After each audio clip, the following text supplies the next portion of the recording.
Hello everyone, welcome back in Civil Information. Today we are going to start our new chapter that is shear force and bending moment.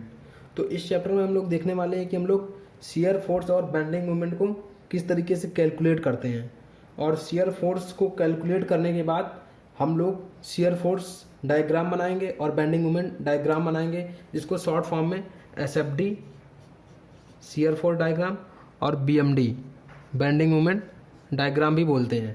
तो हम लोग इस chapter में ये सीखने वाले हैं।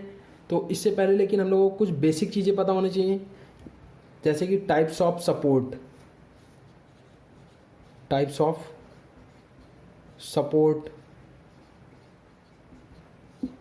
और टाइप्स ऑफ बीम,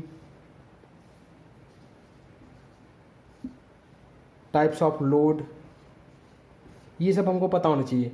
क्योंकि जब हमें टाइप्स ऑफ बीम पता होंगी, टाइप्स ऑफ लोड पता होंगे और बीम में ये हमारे क्या होते हैं, सपोर्ट लगे होते हैं, तो सपोर्ट, बीम और लोड सारे मिलकर एक असेंबली तैयार होगी। उस असेंबली का हम लोग क्या निकालेंगे, या फिर उस बीम का हम लोग क्या निकालेंगे, शियर फोर्स।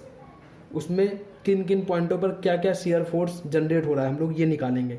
फिर हम लोग उन बीमों पर बेंडिंग मोमेंट निकालेंगे कि कितना कितना बेंडिंग मोमेंट का इंटेंसिटी जनरेट हो रही है, और फिर हम लोग उसके बिहाफ पर ही उस बीम का या फिर उस असेंबली का शियर फोर्स डायग्राम और बेंडिंग मोमेंट डायग्राम बना पाएंगे।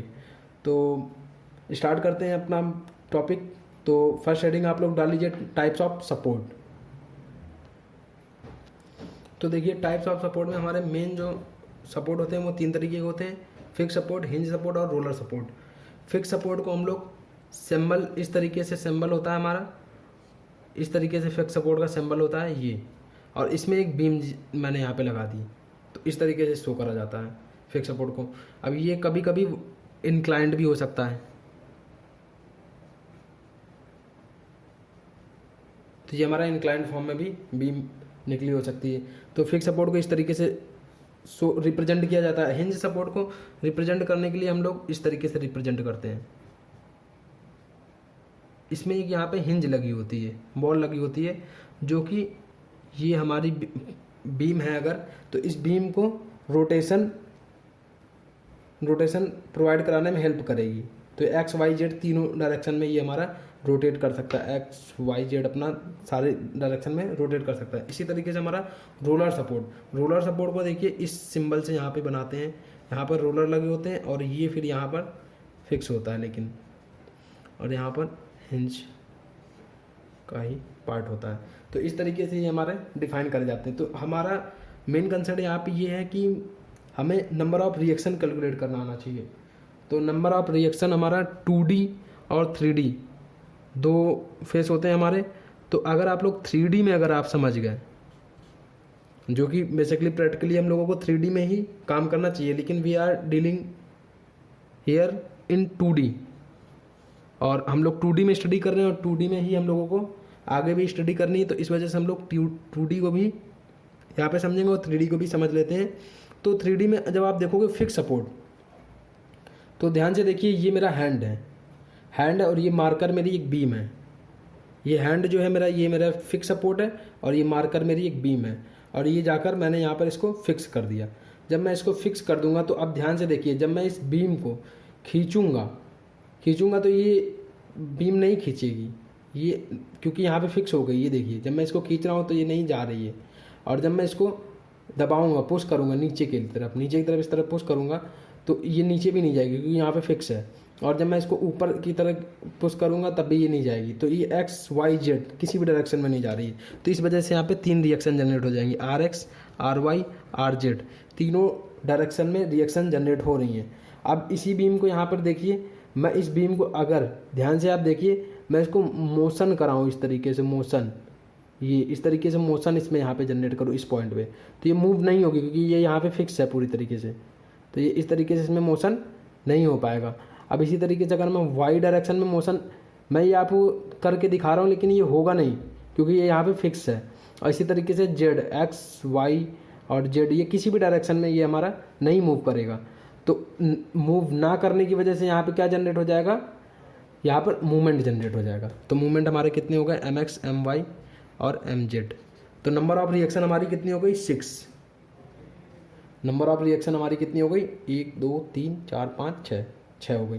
तो हिंज सपोर्ट में यही चीज़ अगर हम लोग देखते हैं तो हिंज सपोर्ट में यहाँ पर क्या लगा हुआ है, रोलर, मतलब एक हिंज लगा हुआ है, पिन लगा हुआ है, जिसके अबाउट इसके अबाउट ये रोटेट कर सकता है, फ्रीली रोटेट कर सकता है X Y Z any direction, तो किसी भी डायरेक्शन में। तो जब ये फ्री है यहाँ पर, अब यहाँ पे देखिए ये फ्री है यहाँ पर इस डायरेक्शन इस डायरेक्शन इस डायरेक्शन हर डायरेक्शन में मूव करने के लिए इस पॉइंट पे, क्योंकि यहाँ पे क्या लगा हुआ है, एक पिन लगी हुई है, तो यहाँ पर मूवमेंट तो जनरेट ही नहीं होगा। और बाकी उसी तरीके से अगर मैं इसको आगे खींचूंगा नहीं जाएगा, नीचे दबाऊंगा नहीं जाएगा, ऊपर ले जाऊंगा तो नहीं जाएगा। तो यानी M X M Y M Z जो है मूवमेंट क्योंकि ये चारों तरफ मूवमेंट कर जा रहा है, तो ये जनरेट नहीं होंगे, लेकिन रिएक्शन जनरेट होंगी। मतलब इसको नीचे नहीं लेके जा सकता, ऊपर नहीं लेके जा सकता, और किसी भी डायरेक्शन में ये नहीं जा रहा, तो रिएक्शंस तो हमारी जनरेट होंगे आर एक्स आर वाई और आर जेड, लेकिन मूवमेंट हमारे जीरो हो जाएंगे। तो यहाँ पे नंबर ऑफ रिएक्शन कितनी सिर्फ जनरेट होंगी, 3। अब इसी तरीके से रोलर सपोर्ट में यहाँ पे देखिए रोलर सपोर्ट में होगा क्या, यहाँ पर यहाँ पे मैं इसको पकड़ कर नीचे की तरफ अगर दबाऊँ नीचे की तरफ तो ये नहीं जाएगा, क्योंकि यहाँ पर एक रिएक्शन लगी हुई है जो रिएक्शन आर वाई जनरेट हो रही है। इसके अलावा इस पॉइंट पर ये चारों तरफ मूव करने के लिए फ्री है, तो ये मूवमेंट भी यहाँ पर जनरेट नहीं होगा, M X M Y M Z भी जीरो हो जाएंगे।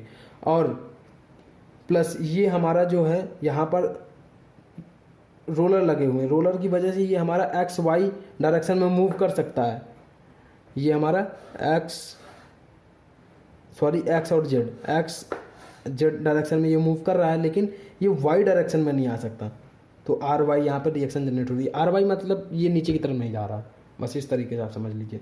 तो यहाँ पर भी नंबर ऑफ रिएक्शन खाली 1 जनरेट होगी, आर वाई 1 जनरेट होगी। अब इसी तरीके से अब इसको ही पैटर्न को हम लोग 2D में स्टडी करते हैं, तो 2D में हम जेड एक्सिस को नहीं लेते हैं, इस वजह से हमारा यहाँ पर reaction R X R Y generate होंगे। आर एक्स आर वाई को अगर मैं यहाँ पर रिप्रेजेंट भी कर देता हूँ, यहाँ पर ये आर वाई हो गया, ये हमारा आर एक्स हो गया, और एक मूवमेंट इसमें एम जेड भी हम लोग लेके चलते हैं, तो एम जेड। तो नंबर ऑफ रिएक्शन हमारा 2D के केस में क्या होगा, 3 होंगे number of reaction fixed support में। इसी तरीके से हिंज सपोर्ट के लिए तो नंबर ऑफ रिएक्शन हमारे कितने होंगे, ये आर वाई हो गया, ये आर एक्स हो गया, और एम जेड यहाँ पर जीरो हो जाएगा क्योंकि ये फ्री है, M X M Y M Z सभी चीज़ जीरो है। यहाँ पर नंबर ऑफ रिएक्शन कितनी हुई, सिर्फ 2 हुई। इसी तरीके से रोलर सपोर्ट में नंबर ऑफ रिएक्शन 3D में भी 1 होगी और 2D में भी 1 होगी। तो ये हमारे टाइप्स ऑफ सपोर्ट हो गए। इसी में से कभी कभी रोलर सपोर्ट को ही डबल रोलर सपोर्ट या फिर गाइडेड रोलर सपोर्ट भी बोलता है। तो डबल रोलर सपोर्ट को, या मैं आपको बताता हूँ, डबल रोलर सपोर्ट इस तरीके से बनाए जाते हैं। इसमें ये ऊपर की 2 प्लेटें फिक्स कर दिया गया, सपोर्ट में दोनों तरफ रोलर लगे होते हैं, और ये हमारा बीम से अटैच्ड होता है किसी, तो ये फ्री है दोनों तरफ जाने के लिए, लेकिन ये मोशन नहीं कर सकता। तो इस वजह से इसमें 2 रिएक्शन जनरेट होती हैं, एक आर वाई और एक एम जेड, 2 रिएक्शंस यहाँ पे जनरेट हो जाएंगी। तो ये टाइप्स ऑफ सपोर्ट होगा हमारी। अब हम लोग देखेंगे टाइप्स ऑफ बीम। तो अगली हेडिंग आप डालिए टाइप्स ऑफ बीम। तो देखिए सिंपली सपोर्टेड बीम हमारी किस तरीके से होती है। इसमें हमारा एक सपोर्ट जो होता है वो हमारा हिंज सपोर्ट होता है, और अगला सपोर्ट हमारा रोलर सपोर्ट होता है। तो इस तरीके की जो असेंबली तैयार होती है इसको हम लोग सिंपली सपोर्टेड बीम बोलते हैं। कैंटिलीवर बीम हमारा जो सनसेट होता है विंडो के ऊपर का, या फिर हम लोगों के रूफ के जितने भी छज्जे वगैरह होते हैं वो सब हमारे कैंटिलीवर पोर्शन पे होते हैं। तो कैंटिलीवर बीम में ये एक बीम हमारी फिक्स होती है और ये पोर्शन हमारा बीम का निकला हुआ होता है। तो ये हमारा कैंटिलीवर बीम होती है। प्रॉप्ड कैंटिलीवर बीम में क्या होता है, प्रॉप्ड कैंटिलीवर बीम में ही हम कैंटिलीवर बीम को पहले ड्रॉ करेंगे और यहाँ पर हम एक सपोर्ट दे देते हैं इस जगह पर। तो ये सपोर्ट हो गया हमारा, रोलर सपोर्ट दे दिया हमने। तो ये हमारा प्रॉप्ड कैंटिलीवर बीम इस तरीके से बनते हैं। सपोर्ट के बिहाफ पे ही बीम को डिफाइन किया जा रहा है। अगर इसमें दोनों तरफ फिक्स सपोर्ट अगर हम लगा देते हैं तब भी ये हमारी प्रॉप्ड कैंटिलीवर बीम ही कहलाएगी। ये हमारी बीम हो गई propped cantilever beam. Continuous beam, अब हमारी कॉन्टिन्यूअस बीम में ये हमारा हिंज सपोर्ट हो गया। इसके बाद ये हमारी बीम में लगातार कंटिन्यूअस फॉर्म में रोलर सपोर्ट जगह जगह पर लगे होंगे, एक दो कितने भी हो सकते हैं, और ये बीम हमारी इस तरीके से आगे बढ़ती रहेगी। तो ये कॉन्टिन्यूअस बीम हो गई। तो इतनी ही बीम में हम लोग बनाएंगे, और जितने भी अभी हम लोगों ने सपोर्ट पढ़े उन्हीं सपोर्ट का यूज करके बीम को हमने अलग अलग कैटेगरी में डिवाइड कर दिया, जिसमें simply supported beam, cantilever beam, prop cantilever beam और कॉन्टिन्यूअस बीम है। तो अब इन बीमों के ऊपर हम लोग लोडिंग लगाएंगे। तो अब अगली हेडिंग आप डाल लीजिए types of load. Types of load में हमारे point load, distributed load, uniformly distributed load और यूनिफॉर्मली वायरिंग लोड को यहाँ पर बताया गया है, जिसमें हमने बीम ए के लिए सिंपली सपोर्टेड बीम ये भी मेरी है, ये भी सिंपली सपोर्टेड बीम है, और ये भी सिंपली सपोर्टेड बीम, और ये भी सिंपली सपोर्टेड बीम। इसमें मैं लोडिंग लगा के आपको दिखाने वाला हूँ पॉइंट लोड क्या होता है। जनरली आप सबको ये सब चीज़ें पता होंगी, लेकिन ये अब इंट्रोडक्शन चैप्टर का है, तो इसमें हमें पढ़ना तो पड़ेगा ही। तो ये पॉइंट लोड को हम लोग पॉइंट फॉर्म में डिफाइन करते हैं। ये हमारा पॉइंट लोड हमेशा इस तरीके से डिफाइन किया जाता है। अब डिस्ट्रीब्यूटेड लोड में बहुत ढेर सारे पॉइंट लोड अलग अलग इंटेंसिटी के अलग अलग फॉर्म में होते हैं। तो ये हमारा डिस्ट्रीब्यूट हो गया, ये देखिए इसको इस तरीके से भी शो करा जाता है। तो ये हमारा डिस्ट्रीब्यूटेड लोड हो गया। अब इसके बाद uniformly distributed load. Uniformly distributed load में क्या होता है, ये देखिए जो हमारे डिस्ट्रीब्यूटेड लोड में है, तो इसमें जो डिस्ट्रीब्यूशन है लोड का, यहाँ पे देखिए इंटेंसिटी कम है, यहाँ पे ज़्यादा है, यहाँ उससे ज़्यादा, यहाँ उससे कम हो गई, यहाँ फिर थोड़ी ज़्यादा हो गई, फिर यहाँ पर उससे ज़्यादा हो गई। तो डिस्ट्रीब्यूशन जो है वो यूनिफॉर्म नहीं है यहाँ पर, बस यहाँ पर यूनिफॉर्म हो जाएगी डिस्ट्रीब्यूशन। तो यूनिफॉर्मली डिस्ट्रीब्यूटेड लोड में सारा डिस्ट्रीब्यूशन जो होगा वो हमारा यूनिफॉर्म होगा, मतलब इंटेंसिटी सेम होगी सबकी। तो ये इंटेंसिटी सेम हो गई। तो इसको W यूनिट पर लेंथ भी बोलते हैं, यूनिट पर लेंथ भी W यूनिट पर। ये हमारा W किलो न्यूटन या फिर P किलो न्यूटन का है फोर्स, या फिर न्यूटन में डिफाइन करते हैं इसको। किलो न्यूटन पर मीटर इस तरीके से डिफाइन करते हैं, यूनिट पर लेंथ में डिफाइन करते हैं। इसको इस तरीके से भी शो करा जाता है। सब चीज़ें आपको पता है, लेकिन देखना तो पड़ेगा ही हमें। अब यूनिफॉर्मली वायरिंग लोड में क्या होता है, यूनिफॉर्मली वायरिंग लोड में ये हमारा इस तरीके से डिफाइन होता है कि मतलब जीरो से स्टार्ट हुआ और लोडिंग हमारी चालू हुई और ये मैक्सिमम तक जाएगी। तो ये हमारा यूनिफॉर्मली वायरिंग लोड का केस हो गया। तो इस तरीके से लोड, यहाँ पर W लोड, यहाँ पर मैक्सिमम है। तो इस तरीके से हम लोग टाइप्स ऑफ लोड में हमने टाइप्स ऑफ लोड को देख लिया। यूनिफॉर्म वायरिंग लोड जो हमारा है, ज़रूरी नहीं ये हमेशा जीरो से ही स्टार्ट हो, ये कभी कभी किसी इंटेंसिटी से भी स्टार्ट हो सकता है। जैसे अगर मैं यहाँ पे आपको दिखाऊं, ये हो सकता है इस तरीके से भी कभी कभी हो सकता है, फिर ये बढ़ रहा है। यहाँ पर इसकी इंटेंसिटी W1 है, यहाँ पर W2 है। तो इस तरीके से यूनिफॉर्मली ये अब जो अलग अलग लोड हमने पढ़े, पॉइंट लोड, डिस्ट्रीब्यूटेड लोड तो जनरली आपको नहीं देखने को मिलेगा, क्योंकि हम लोग यूनिफॉर्मली डिस्ट्रीब्यूटेड लोड, जिसको UDL भी शॉर्ट फॉर्म में बोलते हैं, और यूनिफॉर्मली वायरिंग लोड UVL और पॉइंट लोड, इन सब असेंबली को लगाकर अब हम लोग क्वेश्चन को डील करेंगे। लेकिन इससे पहले एक चीज़ आपको ये भी पता होनी चाहिए कि कभी कभी कपल एक वर्ड होता है, उसका भी यूज करा जाता है। तो कपल देख लेते हैं हम लोग क्या होता है। कभी कभी हमारी सिंपली सपोर्टेड बीम होती है,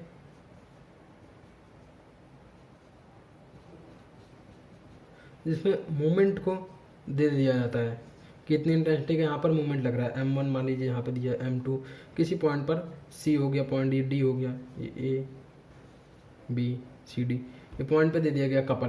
तो इसमें आप लिखना चाहो तो लिख सकते हो a system of force with resultant movement यहाँ पे डेवलप हो रहा है, but no result force is called couple, but no resultant force. A system of force with resultant movement but no result force is called couple. तो couple भी एक तरीके से कभी कभी असेंबली में आपको मूवमेंट दे देगा, तो मूवमेंट आप जब डायग्राम बनाओगे तो वहाँ पर इसका यूज होगा। तो टाइप्स ऑफ लोड ये हमारा यहाँ पे ख़त्म होता है। अब हम लोग आगे elements of structure, elements of structure, types of structure and stability of structure.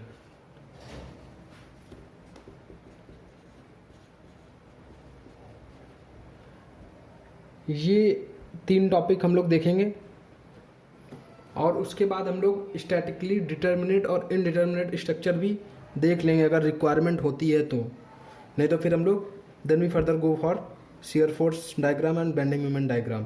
तो ये जो 3 टॉपिक हैं इसको हम लोग नेक्स्ट वीडियो में कवर करेंगे। और इस वीडियो में हम लोगों ने ये इंट्रोडक्शन पार्ट में देखा कि types of load, types of beam और टाइप्स ऑफ सपोर्ट हमारे क्या होते हैं, और जिसमें सबसे इम्पॉर्टेंट चीज़ थी नंबर ऑफ रिएक्शंस। आपको ये पता होना चाहिए क्योंकि यही जो number of reaction fix support में, हिंज सपोर्ट में और रोलर सपोर्ट में 2D के केसेस में कितनी कितनी नंबर ऑफ रिएक्शन है, वो हमारी हेल्प करेंगी स्टेबिलिटी ऑफ स्ट्रक्चर को पता करने में, जिसमें हम लोग एक्सटर्नल स्टेबिलिटी और इंटरनल स्टेबिलिटी दोनों को यहाँ पर देखेंगे, जिसके बाद ओवरऑल स्टेबिलिटी को भी हम लोग मेजर करेंगे। Thank you for watching this video. Thank you very much guys.